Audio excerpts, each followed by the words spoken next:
The escalating conflict between Israel and Hezbollah has taken a devastating toll on the Lebanese. As airstrikes bombard Lebanon and aid struggles to reach those in need, families across Lebanon are facing unimaginable loss and uncertainty. Washington has assured Beirut that Israel will be reducing its assault. Lebanese government claims at least 22 civilians, mostly women and children, lost their lives in an Israeli airstrike on the northern town of Aitun. With this, the death toll has risen to 41 in the last 24 hours. And that's according to the Lebanese government. The strike targeted a house sheltering displaced families who had fled violence in southern Lebanon. Rescue workers spent hours sifting through the rubble, pulling out the dead and injured as the death toll continues to rise. Everything is gone. The clothes, savings, personal belongings, my gold, everything. Nothing was found. Everything went under the rubble. There is nothing.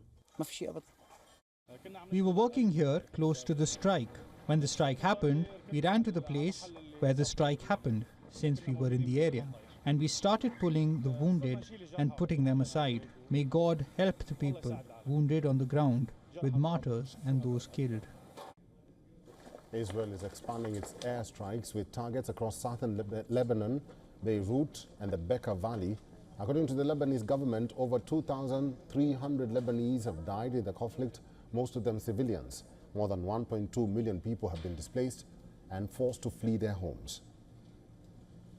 Country of that size, which is relatively small, and a population that's estimated around 5 million people, you can imagine how dramatic it is that over 1 million people are now without shelter and on the move, or not rather without shelter because they are being housed in collective centers, but are being forced to flee their homes in search of safety. Lebanese Prime Minister says that the Biden administration has assured him that Israel will reduce its strikes on Beirut. The Prime Minister, Najib Mikati, added that international efforts are still underway to reach a ceasefire. On the ground, people are struggling to get aid. Humanitarian groups say that supplies remain critically low. The Red Cross in Lebanon has reported barriers to transporting goods in the country, compounding the suffering of those caught in the conflict. The Israeli government maintains that its military campaign aims to secure the return of northern Israeli residents forced to flee Hezbollah's rocket attacks.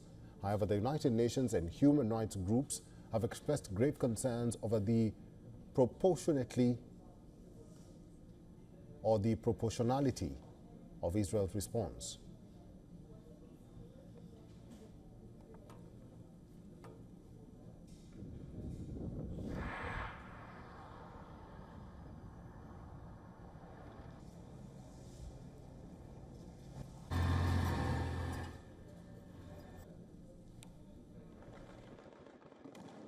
For all the latest news, download the WION app and subscribe to our YouTube channel.